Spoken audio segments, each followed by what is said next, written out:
मेरा नाम आलेखा है। मैं और मेरी माँ भाभी से नफरत किया करते थे। सुबह सवेरे का टाइम था और मैं गहरी नींद में सो रही थी। आज मुझे नाश्ता मिलेगा भी या नहीं? भाभी ने जल्दी से घबराते हुए शब्दों में माँ से कहा कि जी जी माँ जी, मैं अब भी आपको नाश्ता देती हूँ।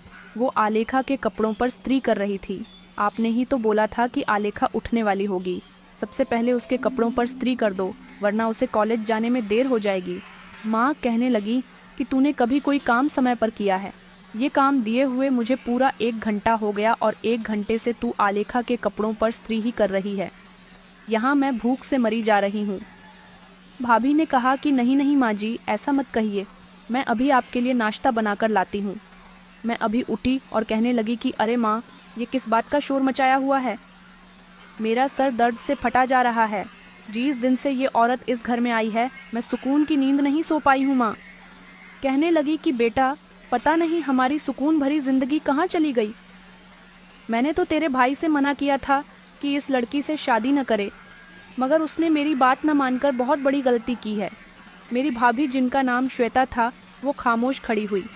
किचन में माँ के लिए चूल्हे की एक तरफ पर चाय चढ़ा रही थी तो दूसरी तरफ परांठे बना रही थी, और फिर जल्दी जल्दी उन्होंने मुझे और माँ दोनों को ही नाश्ता दिया।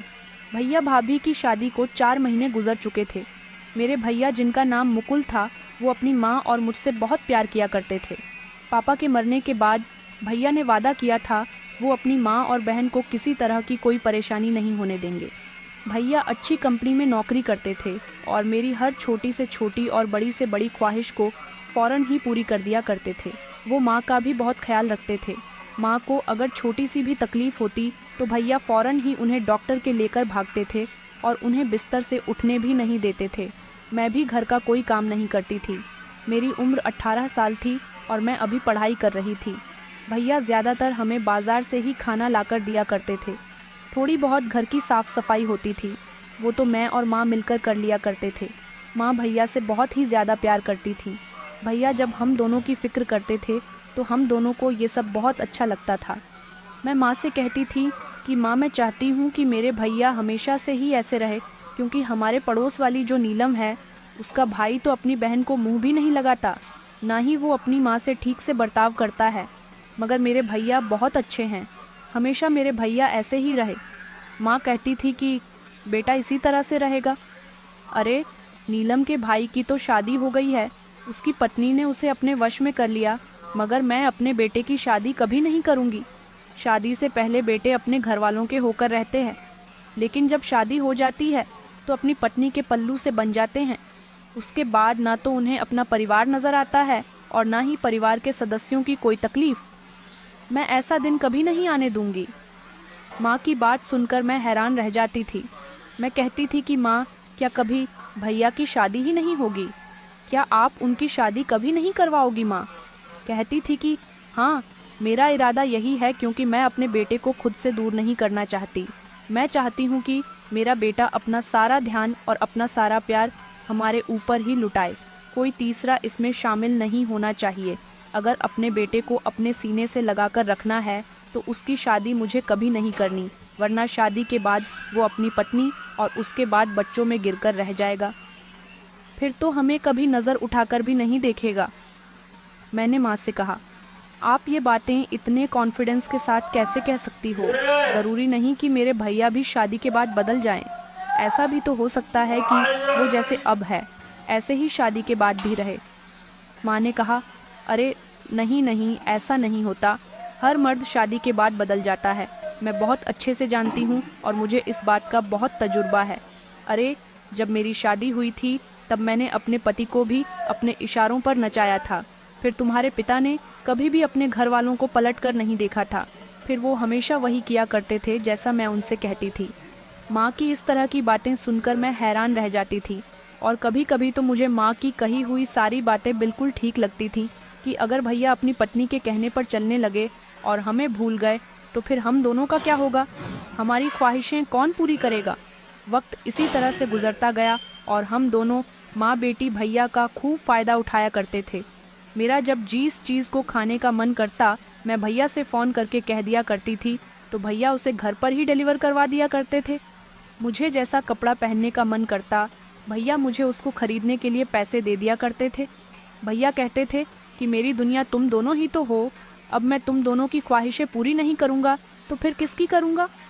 हमारी ज़िंदगी सुकून से और बहुत अच्छी गुजर रही थी, लेकिन एक दिन भैया ने बताया कि वो एक लड़की को पसंद करते हैं और उससे शादी करना चाहते हैं। ये बात जब मैंने और माँ ने सुनी तो हम दोनों के तो होश ही उड़ गए। मुझसे ज़्यादा हैरान तो मेरी माँ हो रही थी। माँ को तो भैया से ऐसी उम्मीद ही नहीं थी। माँ समझती थी कि भैया ज़्यादातर अपने काम में बिजी रहते हैं, वो तो किसी लड़की को नज़र उठाकर भी नहीं देख सकते। मगर आज तो भैया ने डायरेक्टली माँ से अपनी पसंद जाहिर की थी और शादी के लिए भी कह दिया था। भैया को भी माँ से पूरी उम्मीद थी कि माँ फौरन ही इस रिश्ते के लिए मान जाएंगी। मगर माँ ने भैया से यही कहा कि बेटा, अभी तुम्हारी शादी करने की उम्र नहीं है, क्योंकि माँ भैया को साफ साफ ये नहीं बता सकते थी कि वो उनकी शादी ही नहीं करवाना चाहती। भैया कहने लगे कि अरे माँ, मेरी उम्र 28 साल हो चुकी है, मैं अच्छा खासा कमाता हूँ, अपने पैरों पर खड़ा हो चुका हूँ, काबिल हूँ, तो फिर अब शादी की और कौन सी उम्र आएगी। ये कहकर भैया जोर जोर से हंस रहे थे।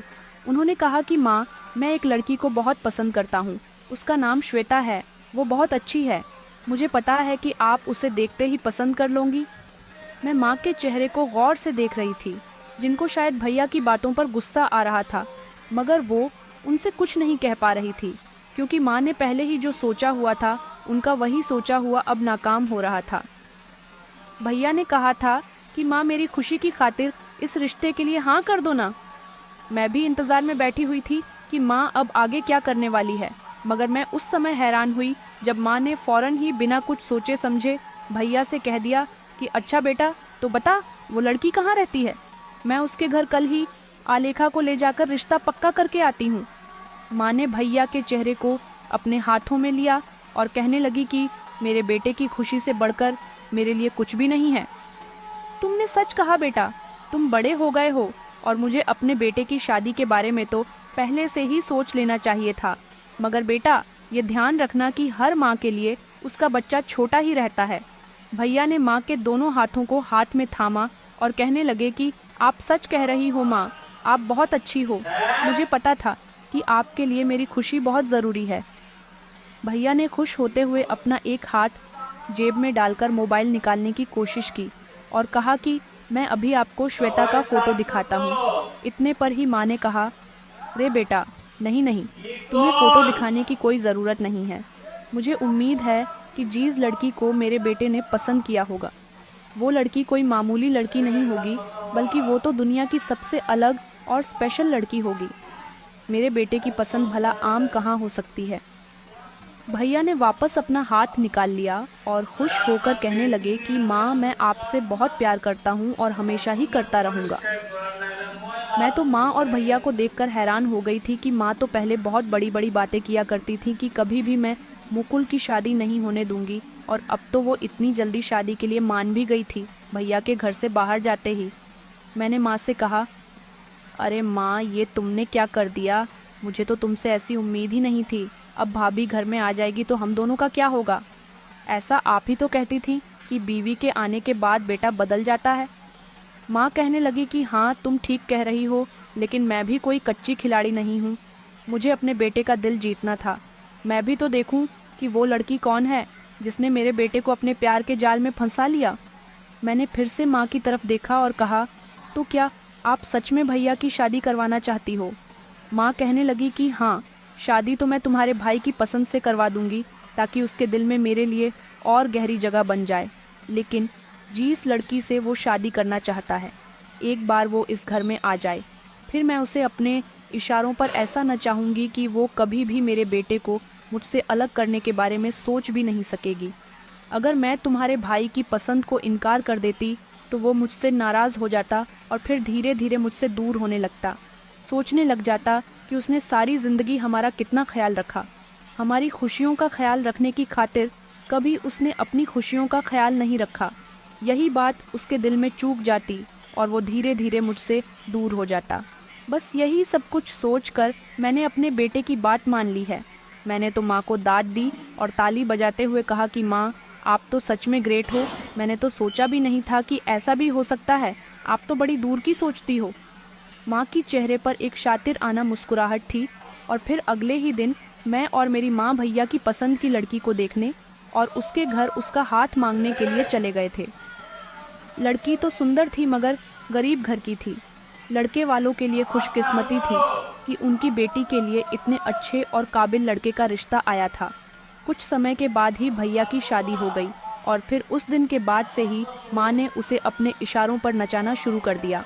पहले जो हम माँ बेटी थोड़ा बहुत काम कर लिया करते थे, अब भाभी के घर में आ जाने से हम दोनों किसी काम को हाथ तक नहीं लगाया करते थे।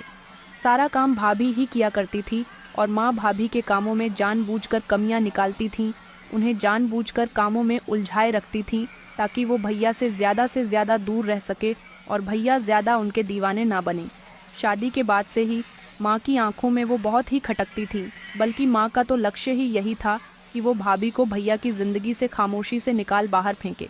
लेकिन अभी भाभी नई नवेली दुल्हन थी, इसलिए माँ भैया के सामने उनसे कुछ नहीं कहती थी, मगर भैया के घर से निकलते ही भाभी को घर के कामों में इस तरह से उलझा दिया जाता था कि भाभी को सांस लेने की भी फुर्सत नहीं होती थी। शादी के बाद भैया भाभी को कहीं घूमने भी नहीं ले जा सके थे, क्योंकि जब जब भैया भाभी से तैयार होने के लिए कहते, माँ उन्हें कोई ना कोई काम बता दिया करती थी और कहती थी कि बेटा तुम लोग कहाँ जा रहे हो, आज का दिन तुम लोगों के जाने के लिए ठीक नहीं है। हमारे यहाँ इस दिन नई नवेली दुल्हन घर से बाहर नहीं निकलती।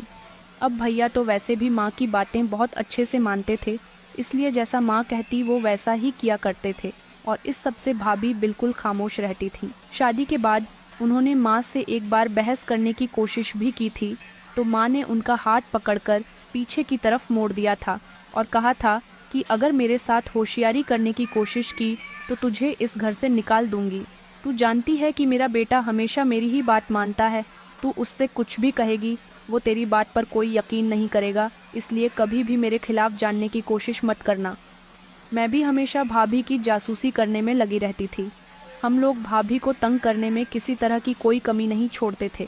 इस सब की वजह ये थी कि भाभी या गरीब परिवार की लड़की थी और हमें लगता था कि वो इस घर में हमारी जगह लेने के लिए आई है, मगर वो तो हमारी किसी भी बदतमीज़ी और किसी भी जुल्म पर अपना मुंह खोलती ही नहीं थी, हमेशा खामोशी रहती थी। भैया को भाभी की सादगी और उनकी मासूमियत ही पसंद आई थी, इसलिए वो उनसे शादी करने के लिए बेचैन हो रहे थे। भाभी माँ के ताने भी हर तरह से बर्दाश्त किया करती थी, मगर पलटकर उनमें जवाब देने की हिम्मत ही नहीं होती थी। मेरी माँ को हमेशा यही शिकायत रहती कि उनके बेटे मुकुल को एक ऐसी पत्नी मिली, इसके आगे पीछे उनका बेटा घूमता रहता है। हालांकि भैया भाभी अपनी ज़िंदगी में बहुत खुश थे, भैया भाभी से बहुत मोहब्बत करते थे और उनके साथ हमेशा खुश रहते थे, और यही खुशी हम दोनों माँ बेटी के दिल में आग लगा देती थी। भैया भाभी की शादी को जब 1 महीना हुआ तो भैया अपनी फर्स्ट मंथ एनिवर्सरी सेलिब्रेट करने के लिए घर में केक भी लेकर आए थे और उन्होंने पहले ही महीने की एनिवर्सरी पर भाभी को सोने की चेन भी गिफ्ट की थी। ये सब देखकर हम दोनों माँ बेटी से बिल्कुल भी नहीं रह गया और अगले ही दिन माँ ने भाभी को डांटना शुरू कर दिया और कहा कि आइंदा मेरे बेटे से किसी भी तरह की फिजूल खर्ची मत करवाना। मैं जानती हूँ कि तूने ही उसे कहा होगा सोने की चेन लेने के लिए, और ये एनिवर्सरी और फालतू के चौंचले यहाँ इस घर में नहीं चलेंगे। भाभी डर गई और कहने लगी कि नहीं माँ, मैंने मुकुल से नहीं कहा था कि वो मेरे लिए ये सब कुछ करे, बल्कि वो तो अपने खुशी से मेरे लिए गिफ्ट और केक लेकर आए थे। मैंने कहा, अच्छा तुम्हारे खुशी के लिए? मेरे भाई शादी के 1 महीने की एनिवर्सरी पर ही सोने की चेन ले आए। कभी उन्होंने तो मुझे सोने का गिफ्ट नहीं दिया, थोड़े से पैसे और मामूली से छोटे मोटे तोहफे देकर ही हर साल उन्होंने मेरे बर्थडे पर मुझे निपटा दिया है। मगर तुम्हारा नसीब तो बड़ा ही चमकता हुआ निकला। मैंने माँ से कहा, माँ अभी से ही इस पर लगाम लगा लो। इसने घर में आते ही मेरे भाई की जेब को बर्बाद करना शुरू कर दिया। मैं ये सब बर्दाश्त नहीं करूँगी। माँ कहने लगी कि बर्दाश्त तो मैं भी नहीं करूँगी। माँ ने भाभी से सख्ती से मना कर दिया था कि आइंदा तुम्हारा पति कभी तुम्हें शॉपिंग पर ले जाने के लिए कहे या फिर तुम्हारे लिए कोई गिफ्ट लाने के लिए कहे, और अगर लेकर भी आ जाए तो तुम कभी उस गिफ्ट को ना लेना। भाभी ने तो माँ की बातों पर ऐसे सर हिलाया जैसे वो उनकी बात को बहुत अच्छी तरह से समझ गई थी। भाभी की आंखों में आंसू थे, मगर हम दोनों माँ बेटे की आंखों में भाभी के प्रति जलन और गुस्सा था। भाभी हर तरह सह में खुश करने की कोशिश करती थी। वो मेरी और माँ की हर सख्त से सख्त बात आसानी से बर्दाश्त कर लिया करती थी और भैया से भी हमारी कोई शिकायत नहीं करती थी। पिछले कुछ महीनों से माँ का बिहेवियर भाभी के साथ बहुत सख्त होता जा रहा था। जब से माँ को ये पता चला था कि भाभी माँ बनने वाली है, माँ के बिहेवियर में और ज़्यादा सख्ती आ गई। वो यही सोच रही थी कि अब मुकुल अपनी पत्नी के साथ साथ अपने बच्चों में भी खो जाएगा और उसकी पत्नी की अहमियत पहले से भी ज़्यादा बढ़ जाएगी। और अहमियत बढ़ने का मतलब यही है कि फिर हम दोनों माँ बेटी अपनी अहमियत भैया की नज़र में खो देंगे। फिर भैया अपनी पत्नी और अपने बच्चों में ही लगे रहेंगे। फिर तो हम लोग इस घर में एक बेफिजूल की चीज़ बनकर रह जाएंगे, जिससे कोई पूछने वाला भी नहीं होगा। माँ चाहती थी कि ये बच्चे इस दुनिया में आए ही नहीं। इसलिए जब से माँ को ये बात पता चली थी तो माँ ने भाभी को समझाने की कोशिश की थी कि अभी तुम्हें बच्चे के बारे में नहीं सोचना चाहिए और मेरी मानो तो तुम अबॉर्शन की दवाई खा लो। मगर भाभी ने उनसे मना कर दिया और कहा कि मैं ऐसा कभी नहीं करूँगी माँ जी, ये मेरी और मुकुल की मोहब्बत की निशानी है। मुकुल को जब से ये खबर मिली है कि वो पिता बनने वाले हैं, तब से वो बहुत खुश है और मैं उनसे उनकी ये खुशी छीन नहीं सकती। माँ ने जल्दी से बात को पलटा और कहा कि नहीं नहीं, मेरा वो मतलब नहीं था, तुम गलत समझ रही हो। मैं तो बस इतना कह रही थी कि अभी तुम लोगों की शादी को ज़्यादा समय नहीं हुआ। पहले तुम दोनों अपनी शादीशुदा ज़िंदगी को अच्छी तरह से एंजॉय कर लो, उसके बाद ही बच्चों के बारे में सोचो तो ज़्यादा बेहतर रहेगा। मगर तुम ऐसा नहीं चाहती तो कोई बात नहीं। माँ भाभी से साफ साफ शब्दों में ये बात करके खुद को मुसीबत में नहीं डाल सकती थी, क्योंकि ये बहुत बड़ी बात थी। और अगर भाभी ने गलती से भी इस बात के बारे में भैया से माँ की शिकायत कर दी तो फिर भैया के दिल में माँ के लिए कमी आ सकती थी। माँ बहुत पछता रही थी कि ये सब क्या हो गया। मैं जितना ही इस औरत से अपने बेटे को दूर रखने की कोशिश करती हूँ, उतना ही ये मेरे बेटे को कोई ना कोई ऐसी हरकत करके अपनी तरफ उलझा लेती है। माँ और मैं परेशान हो गए थे, इसलिए हम दोनों ने प्लान बनाया कि हमें भाभी को नुकसान पहुँचाना होगा ताकि उनका बच्चा इस दुनिया में आने से पहले ही खत्म हो जाए। क्योंकि हम लोग देख रहे थे कि भैया को जब से पता चला था कि भाभी प्रेग्नेंट है, तब से ही वो उनके लिए खाने पीने का ढेर सारा सामान ला रहे थे। वो बहुत खुश थे और ज़्यादातर समय अपनी पत्नी के साथ ही गुजार रहे थे। भैया पहले जो ऑफिस से आते ही सबसे पहले मेरे और माँ के पास बैठा करते थे, अब वो आते ही अपने कमरे में चले जाते थे और जो भी सामान भाभी के लिए लाते थे उनके हाथ में दे दिया करते थे। बस तब से ही माँ ने ठान लिया था कि वो कुछ भी करके इस बच्चे को ख़त्म करके ही रहेंगी। इसलिए माँ ने एक दिन एक प्लान बनाया। माँ ने छत पर जाने वाली सीढ़ियों पर तेल डाल दिया और भाभी से कहने लगी कि ऐसा लग रहा है जैसे आज बारिश पड़ेगी, छत पर कपड़े फैले हुए हैं, जाकर ले आओ। भाभी ने अपना सारा काम छोड़ा और छत पर जाने ही वाली थी। अचानक घर का दरवाज़ा बजने लगा और भाभी पहले दरवाज़ा खोलने के लिए चली गई। दरवाजे पर देखा तो भैया थे। भैया उस दिन बड़ी जल्दी ऑफिस से घर आ गए थे। ये देखकर तो हम दोनों हैरान हो गए थे। वो दोनों पति पत्नी एक दूसरे को देखकर काफ़ी खुश हुए। उसके बाद भैया उनका हाथ पकड़कर उन्हें कमरे में ले जाने लगे, क्योंकि वो आने वाले बच्चे के लिए कुछ कपड़े और सामान लेकर आए थे और वही सामान वो भाभी को दिखाना चाहते थे। भाभी ने कहा, मैं अभी थोड़ी देर में आती हूँ, मुझे छत से कपड़े लेकर आने हैं। अगर बारिश हो गई तो सारे कपड़े गीले हो जाएंगे। मगर भैया ने ज़बरदस्ती उन्हें छत पर जाने से रोक लिया और कहने लगे कि कपड़े आलेखा ले आएगी। ये सुनकर तुम्हें परेशान हो गई कि नहीं? मैं छत पर नहीं जाऊंगी, क्योंकि मैं जानती थी कि अगर मैं छत पर चली गई तो सीढ़ियों से मेरा पैर फिसल जाएगा और मैं गिर जाऊंगी, जिसकी वजह से मुझे काफ़ी चोट आएगी। मैं तो डर गई थी। मैंने भैया से मना किया कि मैं नहीं जाऊंगी। इतने पर ही माँ ने मेरा हाथ दबाया और कहने लगी कि अच्छा बेटा, तुम बहू के साथ कमरे में जाओ, आलेखा ही कपड़े ले आएगी। मैंने चौंक कर माँ की तरफ देखा कि वो मुझे बलि का बकरा क्यों बनाना चाहती है। वो दोनों खुशी खुशी कमरे में चले गए और हमारा प्लान यहीं पर फ्लैप हो गया। अगले दिन माँ भाभी के लिए मेडिकल स्टोर से जाकर मिसकैरेज करने वाली दवाइयाँ ले आई थी। शाम के टाइम जब हम लोगों ने चाय पी तो माँ ने खामोशी से भाभी के चाय के कप में वो दवाई मिला दी थी, ताकि दवाई मिली हुई चाय को भाभी पी ले तो उनका मिसकैरेज हो जाए। मगर भाभी ने जैसे ही दवाई वाली चाय पीने की कोशिश की तो अचानक उनका मोबाइल बजने लगा। भाभी ने मोबाइल लेने के लिए जैसे ही अपना हाथ बढ़ाया तो अचानक उनकी चाय का कप उनके हाथ से छूट गया, जिसकी वजह से सारी चाय ज़मीन पर गिर गई। इस पर माँ को बहुत गुस्सा आया था और माँ ने भाभी को बहुत डांट लगाई थी और अब फाइनली हमारा ये दूसरा वाला प्लान भी फ्लैप हो गया था। माँ की भाभी से दिन ब दिन नफरत बढ़ती जा रही थी। भाभी की प्रेगनेंसी के इन 9 महीनों में माँ ने हर तरह से कोशिश की कि भाभी का बच्चा इस दुनिया में न आ सके, लेकिन मेरी माँ कामयाब नहीं रह सकी। इसलिए मैंने फैसला किया कि मैं इस बच्चे के साथ साथ श्वेता को भी मार कर रहूँगी। मगर कैसे? जब ये सवाल मैंने माँ से किया तो माँ कहने लगी कि जब भी कोई अच्छा मौका होगा तब अब मुझे श्वेता की मौजूदगी इस घर में बहुत खल रही है, क्योंकि मेरा बेटा पूरी तरह से इसका ही होकर रह गया। क्योंकि जब से भाभी प्रेग्नेंट हुई थी भैया उन पर बहुत खर्चा कर रहे थे। पहले कभी उन्होंने हमारे खर्चे में कोई कमी नहीं आने दी थी, लेकिन अब तो वो काफ़ी समय से न तो हमें कहीं घुमाने बाहर ले जाते थे और न ही अपनी पत्नी के अलावा हमारे लिए कुछ खाने को लेकर आया करते थे। अब तो जैसे उनको हमसे कोई मतलब ही नहीं रहा था। माँ को अगर किसी सामान की ज़रूरत होती और वो भैया से कहती कि बेटा मुझे जाकर ये सामान दिलवा लाओ, तो भैया उनको फ़ौरन इनकार कर दिया करते थे कि मेरे पास टाइम नहीं है। हाँ, वो माँ को पैसे दे दिया करते थे और कहते थे कि माँ आप आलेखा के साथ बाज़ार जाकर अपनी ज़रूरत का सारा सामान लेकर आ जाओ। ये सब माँ को बहुत बुरा लगता था। धीरे धीरे भाभी की डिलीवरी का टाइम करीब आ रहा था।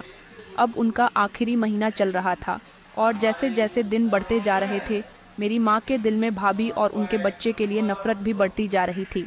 लेकिन मेरे भैया की खुशी डबल हो गई थी। वो तो बहुत ज़्यादा खुश थे और दिन रात आने वाले बच्चे के बारे में ही बातें करते रहते थे। इन पूरे 9 महीनों में मेरी माँ ने भाभी को पहले से भी ज़्यादा परेशान किया था। परेशानी के हालात में भी भाभी से बहुत सारा काम करवाया था ताकि उनका मिसकैरेज हो जाए, लेकिन ऊपर वाले को ऐसा मंजूर नहीं था। डॉक्टर ने भाभी की डिलीवरी का टाइम 1 हफ्ते बाद कर दिया था, लेकिन भैया को तो ये 1 हफ्ते का समय जैसे 1 साल की तरह लगता था। वो तो बस चाहते थे कि जल्द से जल्द उनकी गोद में उनका बच्चा आ जाए और उनकी पत्नी जल्द से जल्द स्वस्थ हो जाए, क्योंकि प्रेगनेंसी के दिनों में भाभी बहुत कमज़ोर हो चुकी थी। उनको आराम करने को बिल्कुल भी नहीं मिला था, इसलिए वो बहुत कमज़ोर नज़र आ रही थी। भैया पूरी तरह से उनका ख्याल रख रहे थे और डॉक्टर से भी उनका प्रॉपर चेकअप करवाया करते थे। मगर अब भाभी की डिलीवरी से कुछ दिन पहले ही भैया को उनके ऑफिस से खबर मिली कि उनको ऑफिस के काम के सिलसिले में शहर से बाहर जाना पड़ेगा। इस खबर से भैया बहुत उदास हो गए थे, क्योंकि यहाँ इस समय वो भाभी के साथ रहना चाहते थे, मगर अब उनकी मजबूरी थी। जब माँ को ये बात पता चली तो माँ ने भैया को काम के सिलसिले में दूसरे शहर जाने के लिए उकसाया और कहा कि यहाँ बहू के साथ मैं और आलेखा है, हम उसका बहुत ख्याल रखेंगे। माँ ने साथ ही उनसे ये भी कहा कि तुम चले जाओ, क्योंकि इस समय पैसे की ज़्यादा ज़रूरत है। बच्चा आ जाएगा तो खर्चा भी डबल हो जाएगा, इसलिए बेटा पहले तुम अपने काम की तरफ देखो। भैया उदास हुए, लेकिन फिर उन्होंने सोचा कि माँ बिल्कुल ठीक कह रही है और भैया का काम भी बहुत ज़रूरी था, इसलिए वो अगले ही दिन अपनी पैकिंग करने के बाद दूसरे शहर के लिए रवाना हो गए थे। यहाँ भाभी भैया के जाने से बहुत उदास थीं, क्योंकि ऐसे समय पर उन्हें भैया के साथ की बहुत ज़रूरत थी। लेकिन माँ और मेरा रास्ता साफ हो चुका था, क्योंकि हम लोग भी यही चाहते थे कि भाभी की डिलीवरी के समय भैया उनके साथ ना हो। माँ भाभी से अपना बदला पूरा करना चाहते थे। अब माँ ने अपने दिमाग में ठान लिया था कि वो कुछ भी करके भाभी की जान लेकर ही रहेंगी। लेकिन रात का समय था जब अचानक भाभी को लेबर पेन होने लगा और वो ज़ोर ज़ोर से चिल्लाने लगी। वो दर्द से बहुत चीख रही थी। काफ़ी समय तक तो मैं और माँ उनको अस्पताल लेकर नहीं गए। माँ कहने लगी कि ये इसी तरह तड़प तड़प कर मर जाएगी, मगर भाभी दर्द से बहुत चिल्ला रही थी और उनकी आवाज़ आसपास के घरों में जा रही थी। वो रात के लगभग 8 बजे का टाइम था जब पड़ोस के लोगों ने हमारा दरवाज़ा पीटना शुरू कर दिया और कहा कि बहन तुम्हारी बहू क्यों चिल्ला रही है।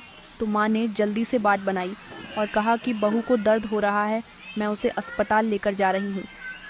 डॉक्टर ने तो अगले हफ्ते का टाइम दिया था, लेकिन भाभी की डिलीवरी होने ही वाली थी, इसलिए माँ को भाभी को लेकर अस्पताल जाना पड़ा। मैं भी माँ के साथ साथ गई थी।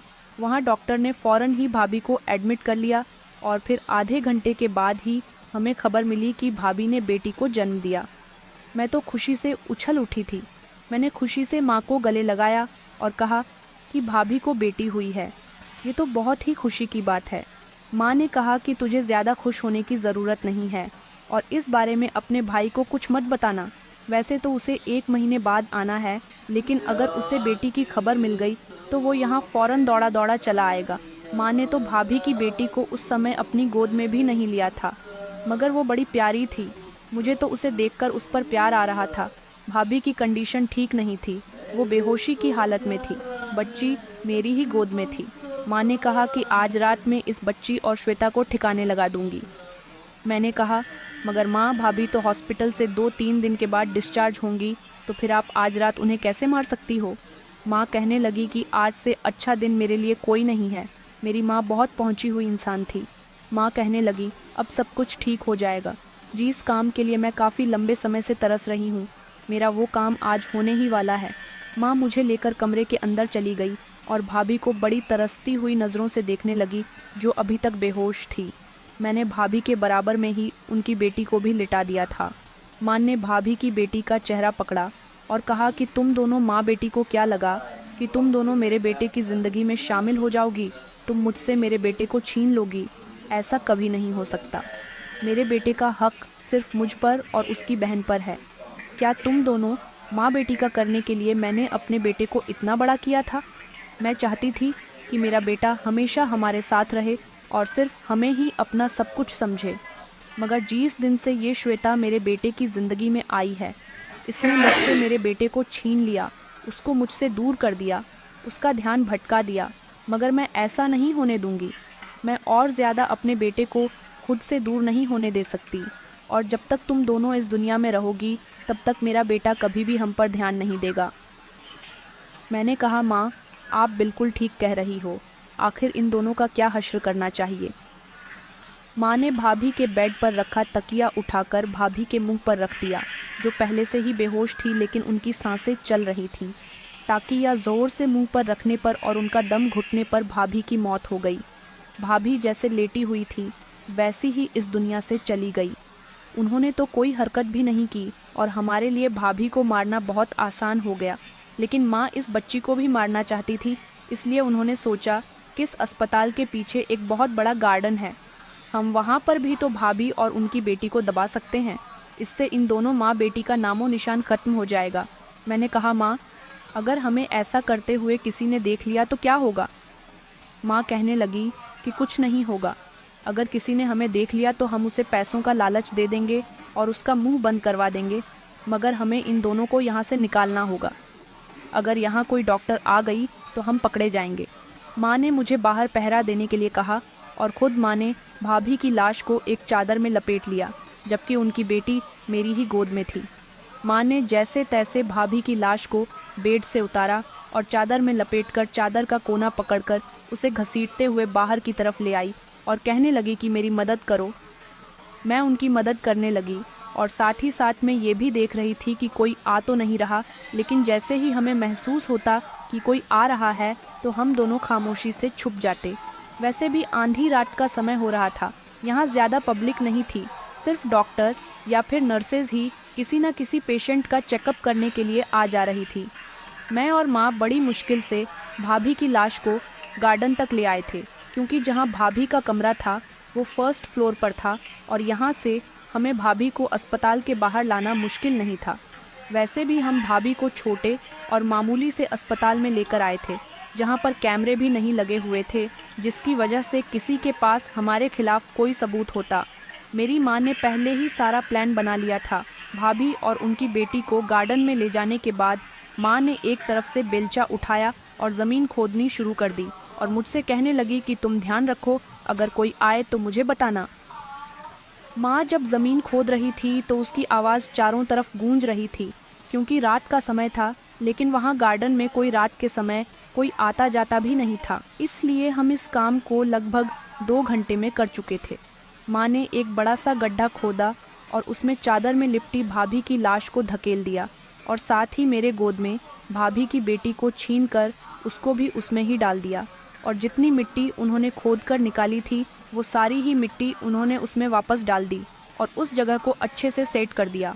ये सब करते हुए मेरी माँ को बिल्कुल भी कोई अफसोस नहीं था। उनका कहना सिर्फ यही था कि मेरा बेटा मुझसे दूर नहीं होना चाहिए, मेरा बेटा सिर्फ मेरा रहना चाहिए। अब मेरे रास्ते का बहुत बड़ा कांटा हट चुका है। मेरा बेटा अब मेरा हो जाएगा। हाँ, उसे अपनी पत्नी के मरने का दुहक ज़रूर होगा। मैंने माँ से कहा है, लेकिन माँ, हम भैया को क्या बताएंगे कि भाभी और उनकी बेटी को क्या हुआ और वो कहाँ गई? माँ ने कहा, इसकी प्लानिंग भी मैं कर चुकी हूँ। तुम्हारे भाई को हम बताएंगे ही नहीं कि उसकी बेटी हुई है, और सिर्फ उसको इतना ही बताएंगे कि बहू के अचानक तेज दर्द होने लगा, उसकी तबीयत बिगड़ी। हम उसे अस्पताल लेकर जाने ही वाले थे, मगर रास्ते में ही उसने दम तोड़ दिया, जिसकी वजह से उसकी मौत हो गई और हमने उसका अंतिम संस्कार भी कर दिया। अगर तुम्हारा भाई कुछ कहेगा तो तुम और मैं रोना शुरू कर देंगे और उसको यही बताएंगे कि हमने तुम्हें ये सब इसलिए नहीं बताया क्योंकि तुम अपनी पत्नी से बहुत प्यार करते थे और ये सदमा तुम झेल नहीं पाते। मैंने माँ से कहा, माँ, आपने प्लान तो बहुत ही अच्छा बनाया है, क्या ये काम करेगा? माँ कहने लगी कि हाँ, ये ज़रूर काम करेगा। अब जल्दी से हमें यहाँ से गायब होना होगा, वरना कोई भी हमें पकड़ लेगा। मैं और माँ भाभी और उनकी बेटी की लाश को ठिकाने लगा चुके थे और फिर हम अस्पताल के पीछे वाले रास्ते से अपने घर को वापस आ गए और घर आकर हम लोग सो गए। हमने सोचा कि इसके बारे में किसी को कुछ पता भी नहीं चलेगा, लेकिन अगले ही दिन हमारे घर का दरवाज़ा ज़ोर ज़ोर से बजने लगा। जैसे ही मैं दरवाज़ा खोलने के लिए गई तो दरवाजे पर भैया को खड़े देखकर मेरी आंखों की सारी नींद गायब हो गई थी। मेरे तो पैरों तले से ज़मीन निकल गई कि भैया इस समय क्या कर रहे हैं, जबकि उनको तो अगले महीने घर आना था। भैया ने चिल्लाते हुए कहा कि तुम्हारी भाभी कहाँ है, बताओ मुझे, श्वेता कहाँ है? भैया मुझे बहुत ही गुस्से में नज़र आ रहे थे। भैया को इस तरह गुस्से में देखकर मैं डर गई थी। शोर की आवाज़ सुनकर माँ भी जल्दी से दरवाजे पर आई। माँ ने भी जब भैया को देखा तो वो भी परेशान हो गई थी, और फिर ऊपर से भैया का गुस्सा तो शांत होने का नाम ही नहीं ले रहा था। मगर भैया ऐसा रिएक्शन क्यों दे रहे थे? क्योंकि उन्हें तो पता ही नहीं था कि रात को मैंने और माँ ने भाभी के साथ क्या किया। लेकिन हकीकत ये थी कि भैया को सब कुछ पता चल चुका था। भैया बहुत गुस्सा कर रहे थे। भैया के शोर से आस पड़ोस के लोग भी हमारे घर के बाहर आना शुरू हो गए। भैया ज़ोर ज़ोर से चिल्ला चिल्ला कर कह रहे थे कि आपने मेरी पत्नी और बेटी के साथ क्या किया? मगर मैं और माँ कुछ भी सच उगलने के लिए तैयार नहीं थे। हमारी समझ नहीं आ रहा था कि भैया को ये सब कुछ कैसे पता चल गया। फिर भैया ने जो कुछ हमें बताया उसे सुनकर मेरे और माँ के होश उड़ गए थे, क्योंकि भैया अपने साथ भाभी और अपनी बेटी की लाश को भी लेकर आए थे, जो एम्बुलेंस में आई थी। और एम्बुलेंस जब हमारे दरवाजे के आगे आकर रुकी तो मैं और मेरी माँ एक दूसरे को देखकर परेशान हो गए। हमें समझ नहीं आ रहा था कि आखिर ये सब कुछ कैसे हो गया।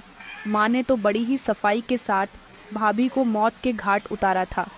भैया माँ से कह रहे थे कि मेरी पत्नी और बेटी की लाश महा गार्डन में क्या कर रही थी, उसके साथ क्या किया गया।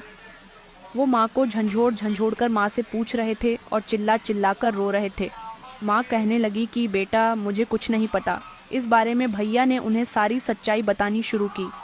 उन्होंने कहा कि कल रात आप जिस अस्पताल में श्वेता को ले गई थी, वहाँ पर मेरा एक दोस्त भी अपनी पत्नी को लेकर वहाँ गया हुआ था। उसने जब श्वेता को और आपको वहाँ देखा और डॉक्टर से पूछा कि क्या बात है, तो डॉक्टर ने उसे बताया कि इनकी यहाँ बेटी हुई है। उसने उसी समय मुझे खुशखबरी देने के लिए फ़ोन किया और कहा कि तुम्हारे यहाँ बेटी हुई है।